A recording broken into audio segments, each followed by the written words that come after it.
Hey everybody, this is Nate Bailey. I'm here to talk about Module 1 assignment for EDL 850. First, a little bit about myself. I live in Garden City, Kansas. I'm married to my wife Trista. Together we've been married 7 years this August.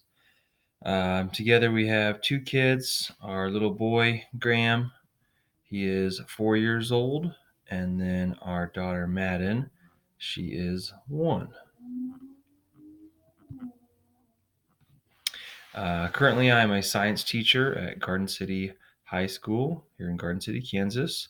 I teach environmental science, biology, and then body systems. Also, at the high school, I help coach high school football and then high school girls basketball. Both of those I've been doing now, not in Garden City, but altogether, I've been teaching and coaching for 8 years.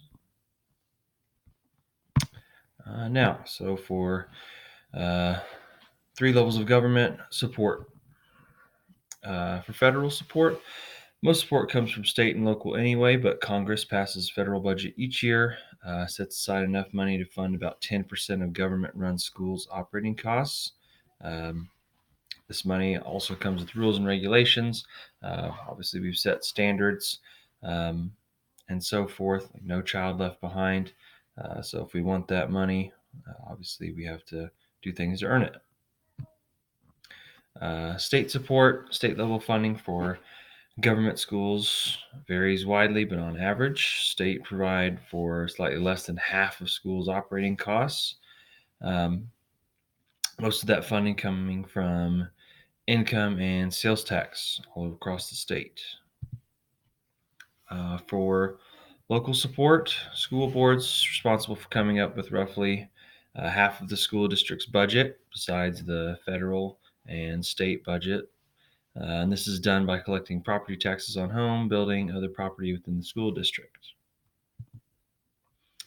3 levels of government. Who's in charge? Federally, the Department of Education. We have the Secretary of Education, which is Betsy DeVos. Her position is a paid position. And then as far as the role of Department of Education, federally is just to make sure students are receiving equal opportunities. And when they do that, and our schools do the proper things, they will get funding as well. State-wise, the Kansas State Board of Education, that is an unpaid job there with some members up towards the top. And then the Kansas Commissioner of Education, which is a paid position, Dr. Randy Watson. And the role of the board and the commissioner assist in funding for schools. They set standards, they initiate programs for better education and hold us to those standards.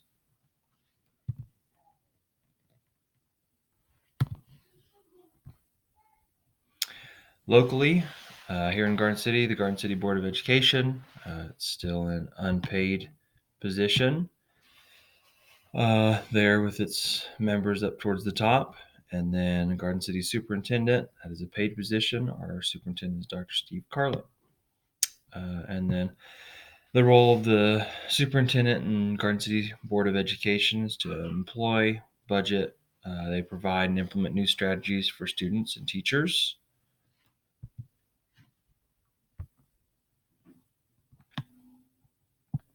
And then the next thing is the influence each of these has over the number 6 standard components. So for component 6.1, evaluate, develop, and implement management, communication, technology, school level governance, and operation systems that support each student's learning needs and promote the mission and vision of the school. To me, I thought that the local board of education matches best with that component. Um, Component 6.2, evaluate, develop, and advocate for a data-informed and equitable resourcing plan that supports school improvement and student development. Um, the local board of education matches, but I also thought the state matches with that as well. And then component 6.3, reflectively evaluate, communicate about, and implement laws, rights, policy, and regulations to promote student and adult success and well-being. That one seems to match with the federal. So all of them can go with the local, because the local Board of Education has the greatest influence over all of them. But it just seems to kind of build to me as far as each component.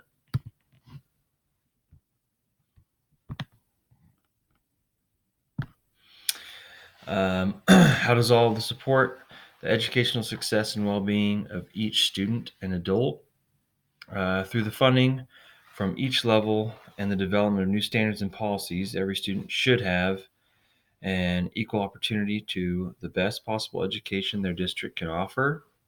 Students' chance for success may have many variables. Their success could be determined by a lot of different things, by the school district, by teachers, by parents, and then really, quite importantly, could be themselves as well. And then here are my references. So thanks everyone for watching. Looking forward to working with everybody, and have a good night.